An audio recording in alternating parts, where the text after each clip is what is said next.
Ya'ate, hello. Welcome to Real Native Roots, Untold Stories, a podcast by a Native woman with deep roots. Hosted by yours truly, Vicky Katsuli Boy Oldman. I am a lover of stories, a connector, and a holder of wisdom keepers. Each month, we will be connecting with our Native relatives and exploring what medicine our guests share and offer to us. Please join me on this uncharted journey to learn, connect, and reflect. Ayahat. Thank you.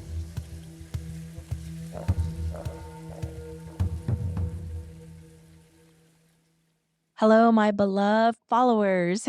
How are you all today? It's a beautiful day. As I open the curtains and look out, it looks beautiful. So, after this recording, I'm going to spend some time going up north to Santa Fe, meeting with a friend for a late lunch. I really enjoy being with friends and with family and connecting, breaking bread, and hearing how life is treating my friends and family.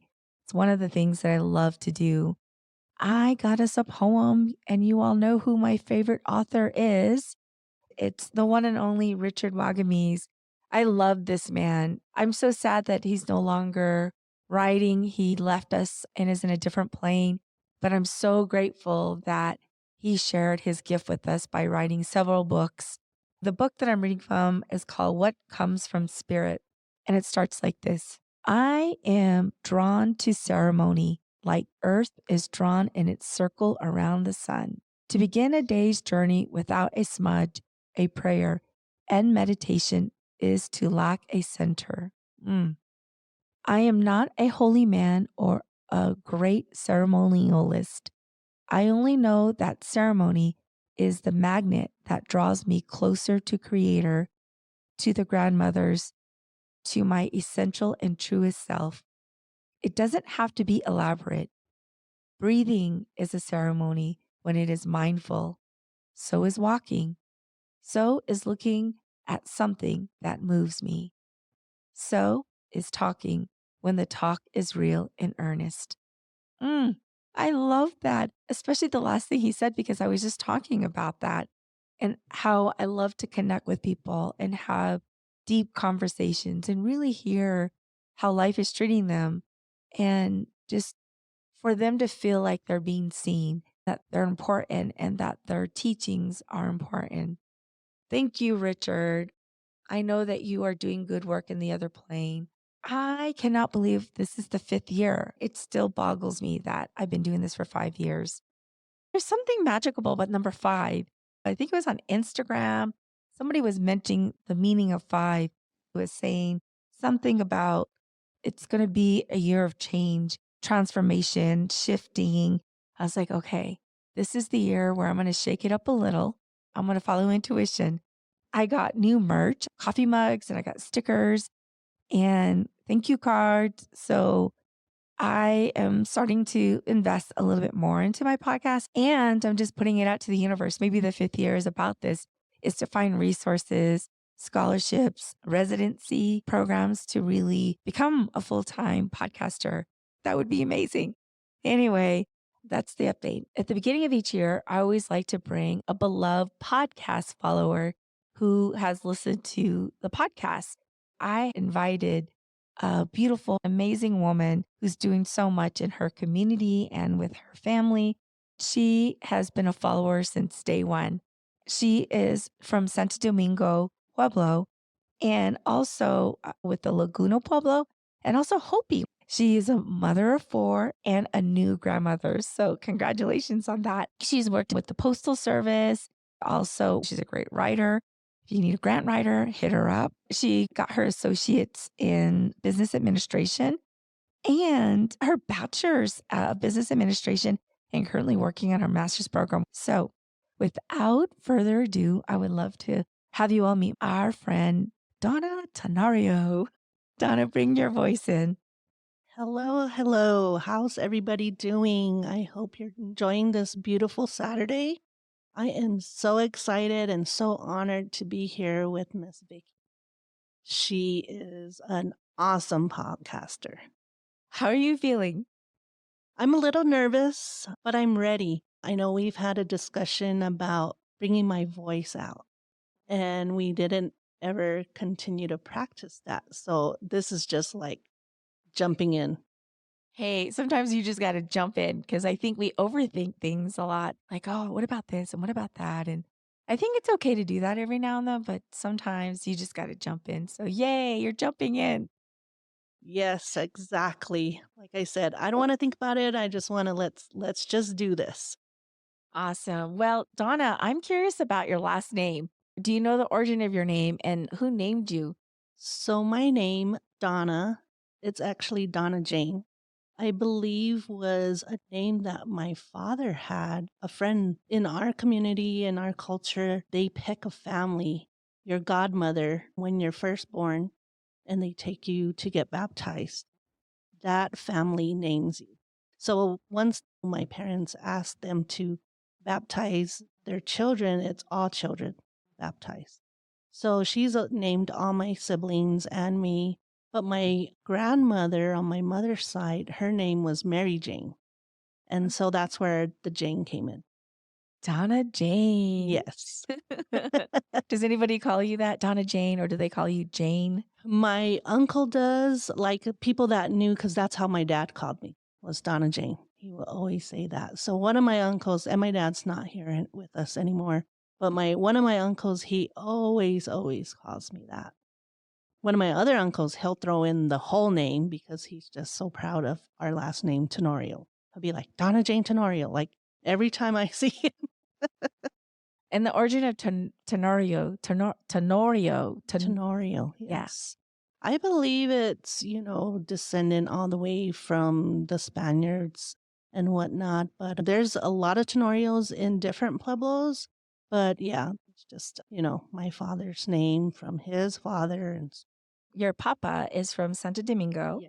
and then your mom is from Laguna, and she's also Hopi. Yes.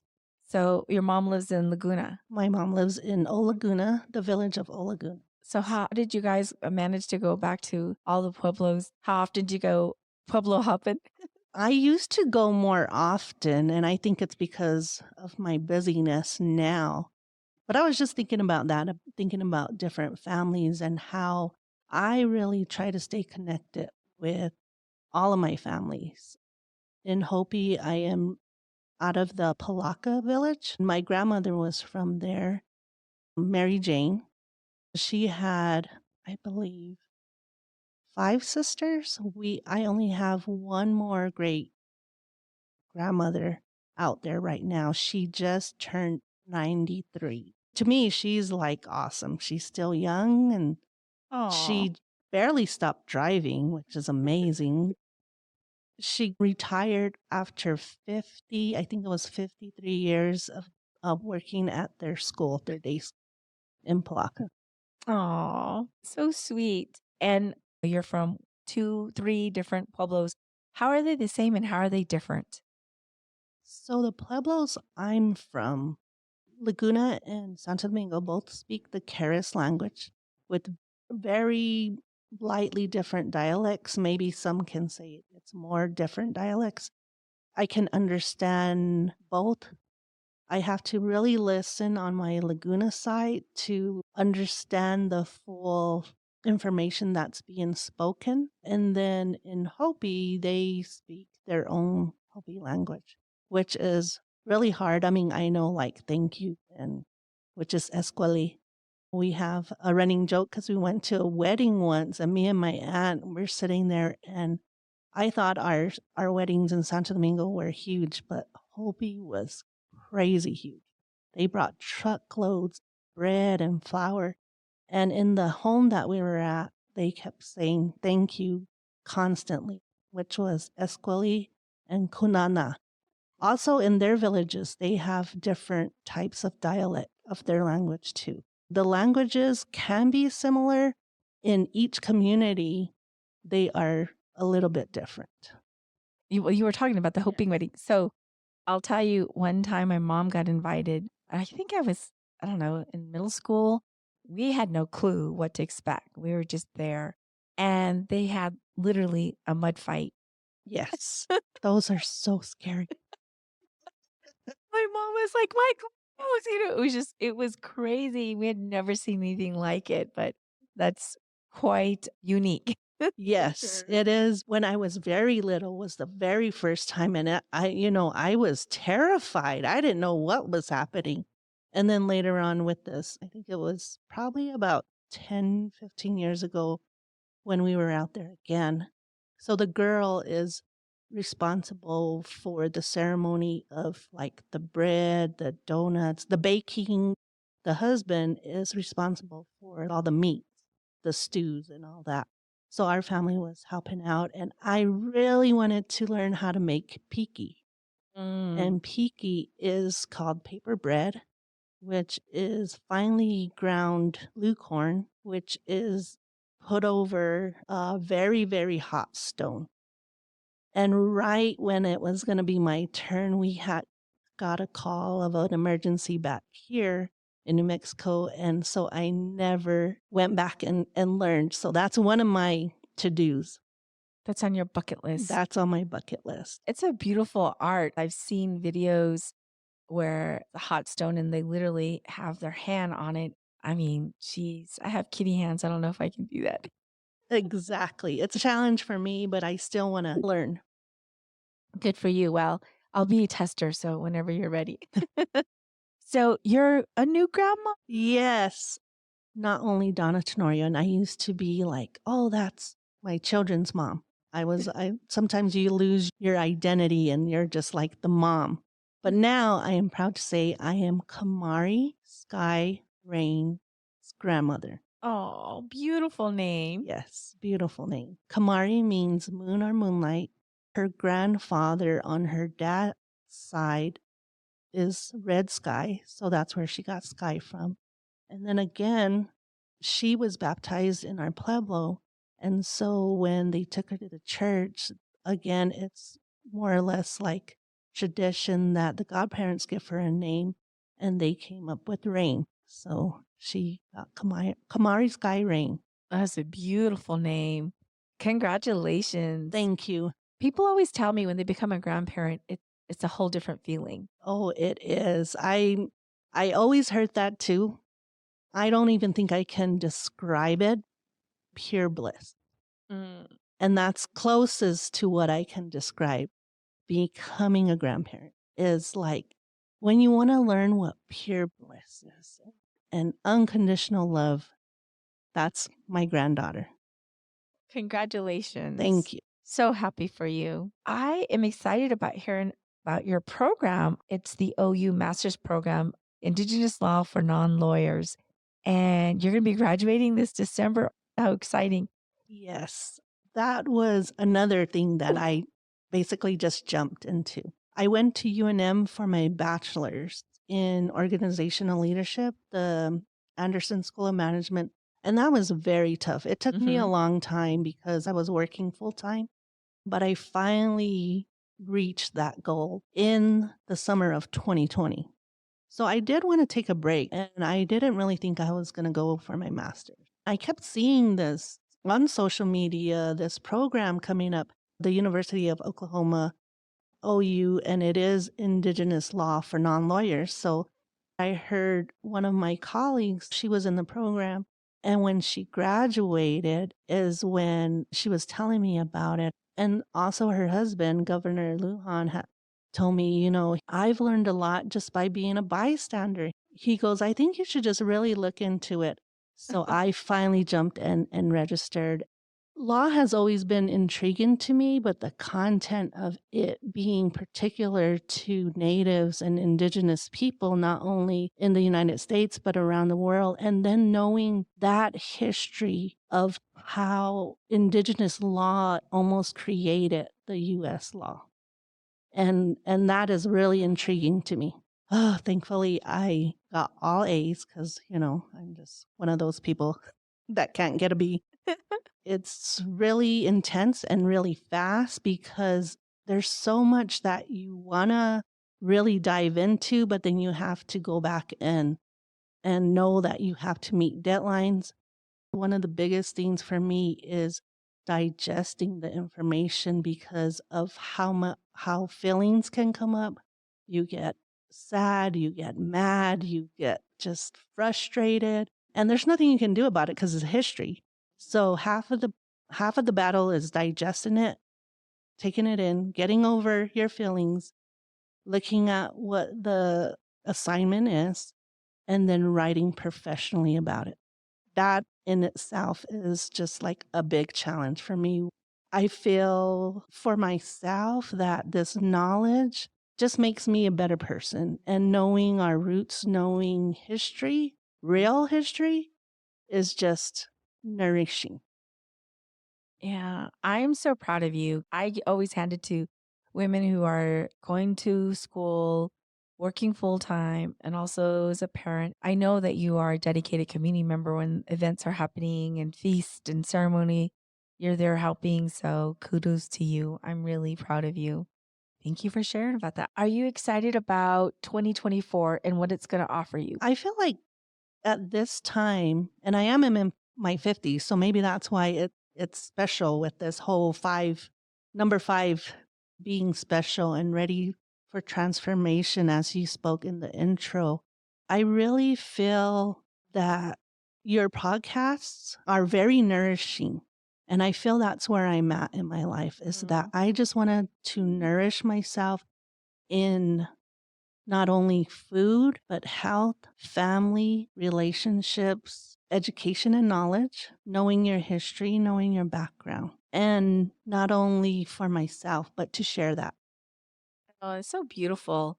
It is, right? Those things matter. And the older I get and the more I see change happening in my family and friends, people getting older, my parents are getting older. I've lost some really dear friends this past year. One of them recently texted me maybe about 2 weeks before her passing, and she was really excited. She's like, I'm finally going to retire. And she's an older woman. It just made me think, God, you know what? I'm going to jump in more. I'm going to do all the things I'm scared to do, and I'm not going to overthink it. Life is too short, and I want to experience as much as I can while I'm on this plane. When my brother passed away about 3 years ago, that was a big awakening too, because I just think like when I go, none of the stuff in my home matters. None of it. I pass it on, but for me, what matters is experiencing and connecting with people and doing my part to pass on the teachings. So I and that's one of the reasons why I love these podcasts is because I learned so much from our guests, which is a beautiful transition to us talking about 2023. I looked to see how many I did. I only did 7. I was like, "What?" And I know what happened. It was because I was on the motorcycle riding all over the country. This is the 5th year, Donna. I can't believe it. 5th year. I did 7 last year. I'm so glad that you came on to tell me about what you learned or what you appreciated about some of these guests. Let's just tee up. I don't know who you want to talk about first. I did want to bring it back to your poem from this morning. What he was stating about how you begin and what ceremony do you use in your daily life. And I'm proud to say that one of the things I've noticed is if I listen to one of your podcasts, even if I heard it before, going to work, that's part of setting my day up Mm, because sometimes traffic going to work is so crazy. When I'm listening to a podcast, instead of music, I am more interested in what that person is talking about or contributing or teaching you. And I feel that it grounds me for the day, mhm. whatever message they were bringing. I love that you brought Richard's poem into teeing up this guest. Thank you for that. I'm glad that Yes. the guests that you listen to, help you to get centered. So who do you want to talk about first? I'm one of those people like, we need to go in order. You gave me homework, so we need to go in order. Remember, I'm still in school. Okay, we can go in order. So our first podcast guest was with who? 3 ladies. Tara, is it Tara Lovato? Yes. Sandra Harrison and Shannon Thoughtclaw. Hmm. And the title was What About This Thing Called Love? Oh gosh, here we go. Just kidding. I don't know. I have a note about singing. Oh, yes. I had them sing. Oh, yeah. Okay. I remember. Yeah, you had them sing, and I thought that was okay, there we go. That's like kind of reaching out there. But one thing that I took from that again is I loved how one of them spoke to love as medicine for wellness, emotional, and affection. And again, going back to what I'm looking for this year, what I'm striving for more the wellness emotionally, physically, spiritually, and relationship. And that's really something that's been on my mind with all these podcasts is like you were saying, we've lost loved ones, we've lost friends, we hear of different people that we've known leaving this earth. And I think really being there with whoever you're in presence with. So I do try to make it out to see my mom most of all. My daughter and my granddaughter just came home. Her father is from Oklahoma and they spent 6 months in Oklahoma and they came home right before Christmas. Now they're in my presence. So again, being there, keeping ties with extended family and friends. Thank you for sharing how that podcast made you think about your family and the connection. That was a really fun podcast, actually. They all came here, and that was the first time I had all the mics up. We talked about food, we talked about jewelry, we talked about first crushes or first love. And I loved how the women brought in stories about their grandmother and their mothers or their aunties, how they modeled that or what they learned from that. I really enjoyed having them on there. The karaoke was definitely taking a risk. I wanted to see what they would do. It was fun, and I enjoyed hearing their personal stories about how their parents also influenced them about what love is. I think the second podcast was Ash from Aseki, badass indigenous Black woman who is an entrepreneurial in many different fronts. And I loved her energy. She was funny and she made me giggle throughout. I remember before I heard about her makeup line, I always thought, God, it'd be so cool to have a native person that came up with makeup because it was always tricky to find the right makeup color for my face.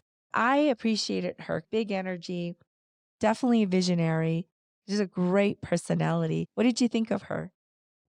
I was so astonished by all her stories. To me, she's really young and she had so much life already lived in her businesses, talking about the guitar. I think it was the guitar stuff that she was doing with her music. Oh, she But found an artist. So yes, she's a producer now. yeah, like producing and supporting that. Yeah, I thought that was amazing. And I just think some of these young people that are up and coming are just like, wow, like, what was I doing back then? right? So I was really, just intrigued by her, like you said, her energy, her talents. Me, I feel like I'm still searching for that. What is my give back? What is my talent? What am I going to share? How am I going to share that? Listening to these podcasts over again, a lot of things like we say we're going to do or we think about it, but we don't do it. And right after I finished listening to the podcast with her on it, I'm like, I'm ordering my makeup right now. I thought I was going to have a hard time finding my color. So I just kind of got what I usually use and it came in like 2 days ago. So I've had it on for 2 days and I love it. I really, really love it. So you got the makeup? Yes, I got the powder to cream. I love it. It's just exactly what I need. So if any of you out there are looking for a good makeup brand, native made to our skin tone, so I would say our greasy fry bread faces, it works. I agree. I love her lipstick, her lip line. So I have two of her lip line. I got the black one. And then I love her eyebrow. What do you call it? It looks like a mascara, but the at the end is like a ball. Like, it's perfect for your eyebrow. I've tried also her facial products. I love her scrub. Yeah, so she has really good quality makeup. And what I appreciated, my son who helps me with my podcast, he actually learned they're literally fresh and it's only like it goes through one person, one point of entry before you get it. It's not going through different hands. When you go to a cosmetic store and you buy from another brand, it's gone through multiple hands. They do mass production, so you don't know if that makeup was made 2 years ago, whereas with Ashe Beauty, literally, you will know, like, that was a fresh batch you got. So that's what I appreciate about her makeup because they expire. To know that it's fresh and not mass production, I think was great. And I appreciate your son did the research and you mentioned that they don't mass produce. I would be like, why is it taking a while? But you're more patient about it. So that might be like more or less an advertisement. I didn't know makeup expired either. So I started looking through mine when I first listened to your, and I'm like throwing stuff out. I'm like, oh my God, I don't even know how long I've had this. I literally had got rid of a lot, and I was sad. I know, because It costs money. you accumulate everything and they're costly, and you're like, "I had it for 10 years and this is not good." Or it's your favorite, like, for me, it's a favorite. I'm like, "Oh my god," and I'll look for another one. It's like the last color or whatever. Exactly. So now I use my stuff. I'm like, "They all have expiration dates. I'm not gonna save it. I'm gonna use it." I appreciate her speaking our language. If you notice in the podcast, she did as much as weaving in some of our Navajo language, and I just loved it. She made me laugh because she said "Chiji," and I'm like, "I don't think people know what that means." She's like, "It's like ashy." She's so funny, but I love her. Try out her products, but she's doing all kinds of other things. She sells coffee, saddles, and she's starting to go into production, finding new talent in terms of music. Follow her on Instagram, Facebook. She's a great entrepreneur. So who's our next guest? Miss Marianne Bullhead, I really loved her story about her job and about how she said women would make great detectives or officers because of their attention to detail. And I truly, truly agree. And just to bring that and, even listening to her, I'm like, oh, she needs to go out there and say those things and recruit people and, introduce this line of work to females and to the Native American community because I think, again, going into law, and this semester I just started the first week of criminal jurisdiction. The more we populate these areas and these spaces and these opportunities, the more we can make change. Absolutely. 100% agree that we as Indigenous people need to be in every line of work, and they need more of us electricians, plumbers, law enforcement, nurses, doctors. And I know a lot of us are in those spaces, but I know when I hear and talk to other Indigenous people, like we need more. And yeah, Marianne Bullhead, I wanted her to come on mainly because of her field, her line of work. I don't know many female officers, and I can't imagine what she had to deal with because right now she's in retirement mode. She loves being retired. And you know that she dealt with other males and even being indigenous, not even just with her peers, but also the public. So I was just inspired by her. I appreciate how much vulnerability she shared at the end about her trauma. She kept emphasizing that we need to heal ourselves, and she mentioned, she's gone to therapy and she's done her healing and still healing, and how her past trauma being in different battles in the military, all of that has stacked up to where she has PSTD. I know she has worked towards addressing that through different modalities of healing. And I love that she also mentioned the issue of sexual abuse and that we all need to step up and say something because we all know people that have done that and we need to make that stop. I just appreciate her vulnerability and how she opened up and shared, but also was sort of like a call to action to folks about when you know something is not right, you should call out on that. I hope she writes her book. She was talking about having a children's book, and I think that would be a fabulous way to have young people understand the role of an officer. I also agree and with her role and sharing her story, it made me think about other female officers that I do know seeing that beyond just seeing them as in active duty, but also knowing like, okay, they're going through the same thing. They're having these challenges too. It gave me more of a respect for them, just hearing her story, but also agreeing that our communities, we do need to speak up. We need to change that past, that trauma that we bring onto ourselves and bring into our own communities at every level, not only because you're an officer or you're a teacher. Every family member needs to speak about these things and really fix the problem. And I think the more you speak about it, even if it's in a general sense, the more they're aware that it is not something that we need to be doing to our communities.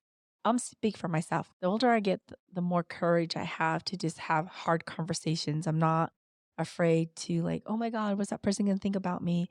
And it's because I feel like when we are clear and honest and direct, it's less harm that we're doing.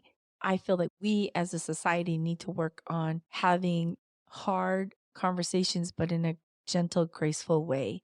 You can be direct, clear, honest, and transparent without hurting somebody. I think we need to do more of that. The other thing I'll just say, and I'll tee up the next guest, is Marianne, if you're listening to this portion of the podcast, I still need to go to your closet and see all your regalia. I can't imagine what her jewelry looks like. I'm going to invite myself over this year, just so you know. Our next guest is Wade Fernandez. Oh my God, Wade Fernandez. This man has wisdom. He's just so eloquent. He's a calm, gentle demeanor, like his spirit, but he's wise. He played the flute at the beginning and then later on he played again. And I appreciated when he had said, instruments come from nature. There are stories. When you think about the flute or you think about the guitar, those instruments come from wood, they come from nature. And he was saying that is where he finds music is being in nature. So poetic. And I also appreciate it when he said, we all need to share a little bit about ourselves and something to the fact of like we're teachers and that we're giving back. And if some of us don't share about ourselves, share a little bit about ourselves, we're not doing our part to pass on goodness and the teaching and the education. The other thing that I really loved was about doing your best to be fully present when you're eating, being present with the meal, right?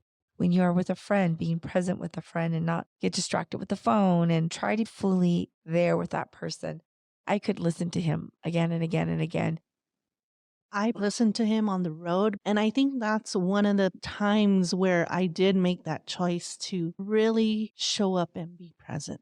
Life can get in the way of doing that, but it takes just that mindfulness. Be present in that space that you have been invited to. Learn to just relax and listen and share whatever conversation they want to have. Every single time I felt a lot better that I didn't shoo him out the door real quick with just like a quick answer. He is such a beautiful person. Check him out. So, who do you want to tee up next? Someone you interviewed that actually helped me with a couple of assignments last semester, Simon Moya Smith. I listened to him at a time where I was studying a lot of the history and all his knowledge that came into play. And one of the biggest things that really hit me as I was studying and reading and writing was we're not here to change.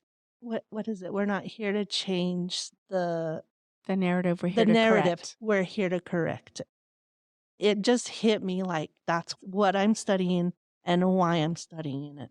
I can't change it, which like I told you is it is very hard to digest that these things happen that are really hurtful and unjust and inhumane almost to that point. And he'll say, no, you're downright. It was inhumane. And yet it's our history, it's our past, it's our legal system. And that's where we're deriving from. What I appreciate most about Simon is that he is uncensored. Yes. He's just real and raw. He tells it like it is. He's not gonna fluff it up, make you feel at ease. He's just gonna tell you these are the facts and this is what happened. I appreciate that because I want folks to feel good and comfortable. But there are topics where there's just no way to make anyone feel comfortable.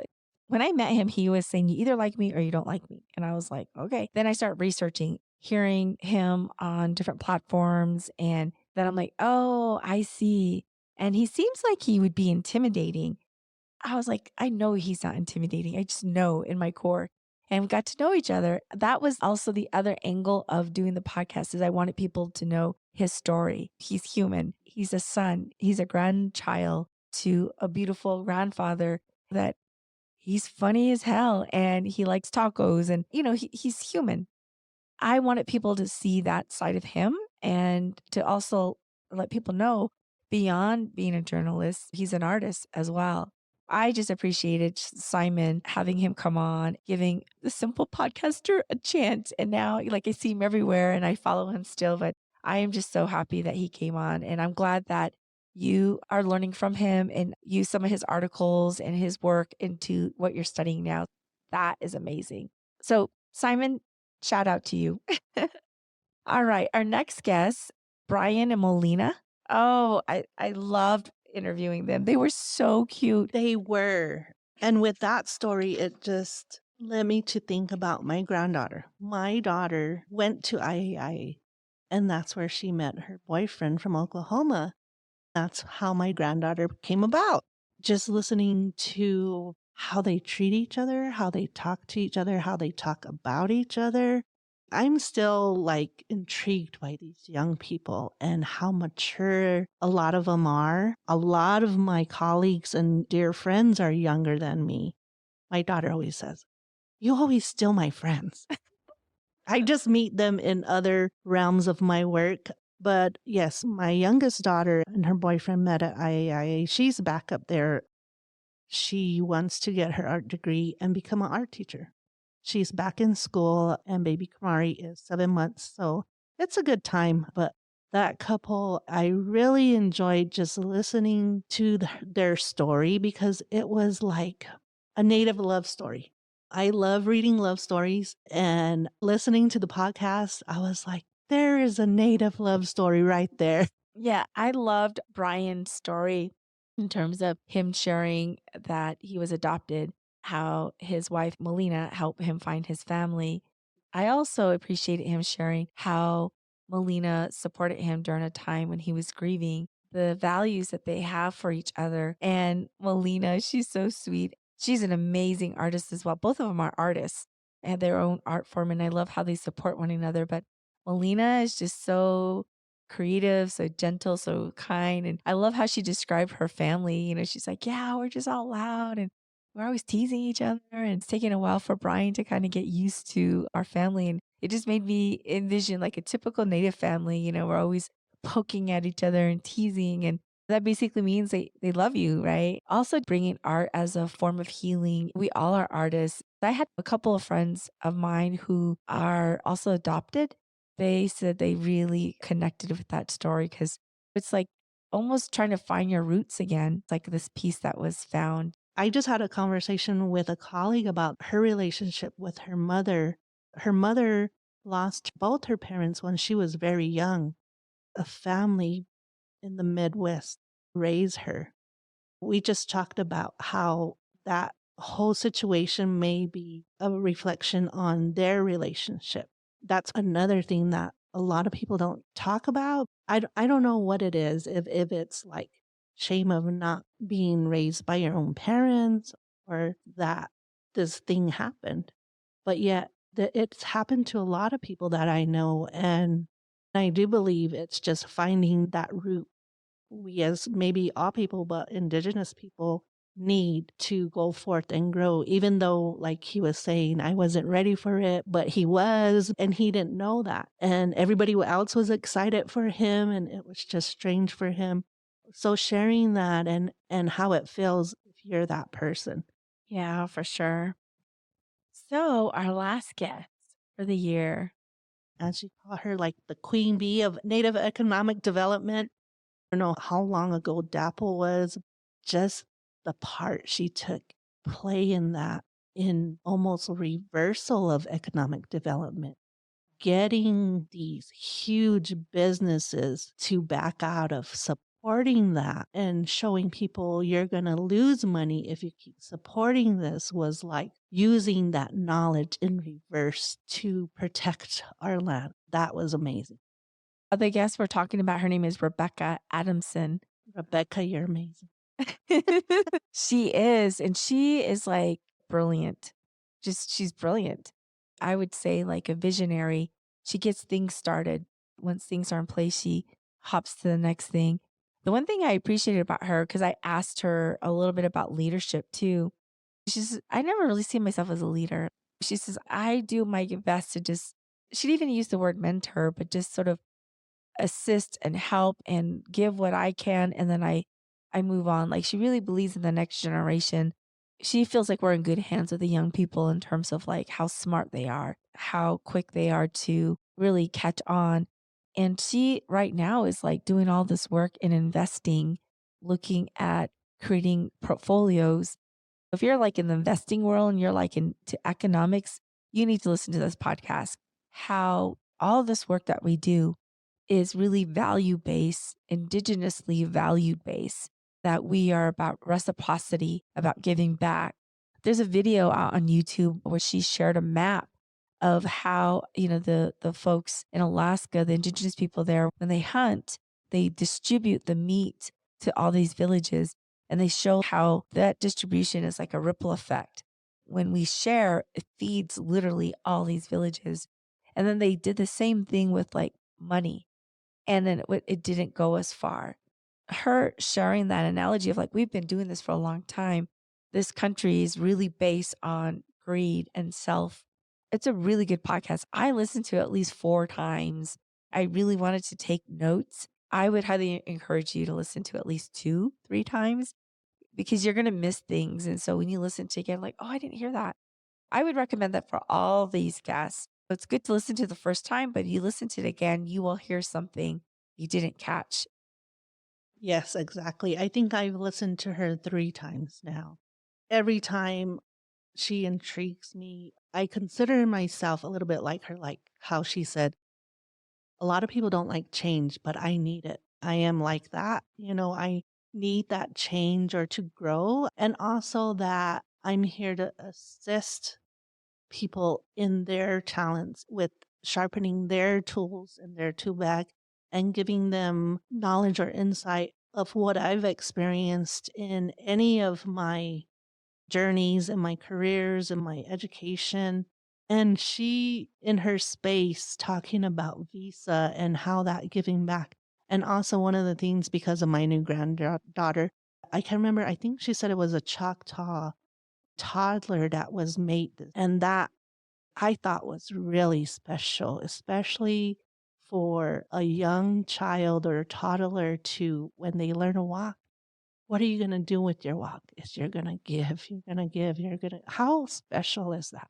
That really hit hard to me. Mm. At the beginning, I thought I wasn't recording.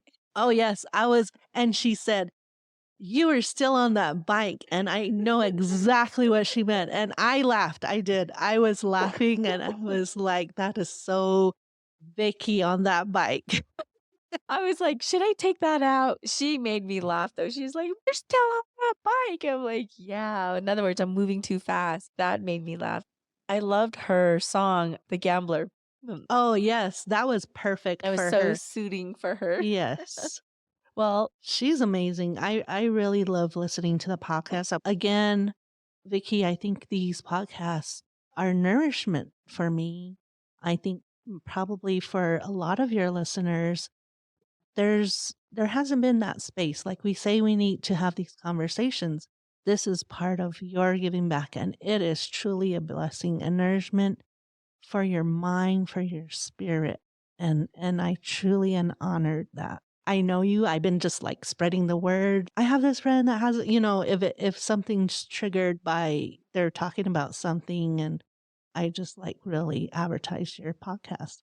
oh, you are so sweet. Thank you, thank you, thank you. I appreciate that. And the honor's all mine that you're here and that you are listening and, taking wisdom and how it's nourishing your heart because it's a ripple effect. I think that when we take care of ourselves, we nourish ourselves, then we show up in a good way for other people around us. So you show up as a better mom, a better grandmother, a better sibling, a better relative, a better coworker. And we need to do more of that. So I hope that this brought you interest and intrigue to listen to some of the podcasts that we talked about. Of course, we couldn't go through every single point in it, but things that really spoke to us. And as you know, Donna, what I always do is like a fire round, a rapid round. So I have 10. All right, you ready? Yes, I'm ready. Text or talking? Talking. Nickname your relatives called you. Just Donna Jane. Last song you added to your music playlist. Loving on Me by Jack Hollow. Wasn't he on a show with that? I don't know. I don't even know who he is. I'm so bad at names of artists. The songs I know. All right. Invisibility or super strength? Super strength. Scale of 1 to 10. How good are you at keeping secrets? 10. Native celebrity crush. No. Come on.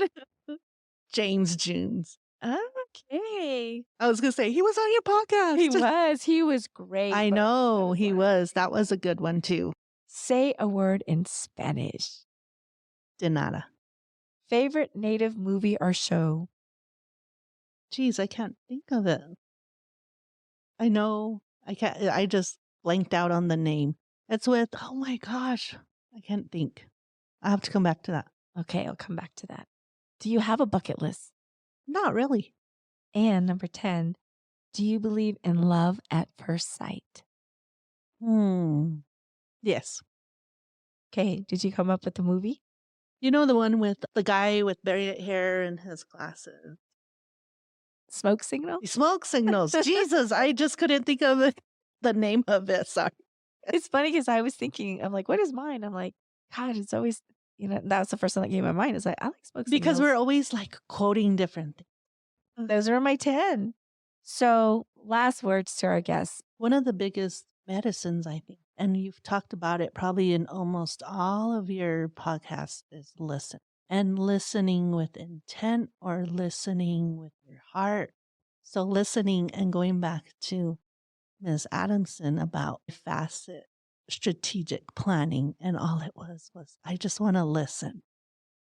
Well, there you have it, folks. The word of wisdom for you all is to listen more. Thank you so much, Donna, for being here, for sharing how these guests moved you and what learnings you harvested from it. And listeners, thank you. Welcome back. And I already recorded the first guest, our next guest, who is a Métis woman, beautiful woman, model. She knows so much about her history. Look out for that. We'll see you all soon. Blessings your way and be in a good place of grace and love. And listen. All right, over and out.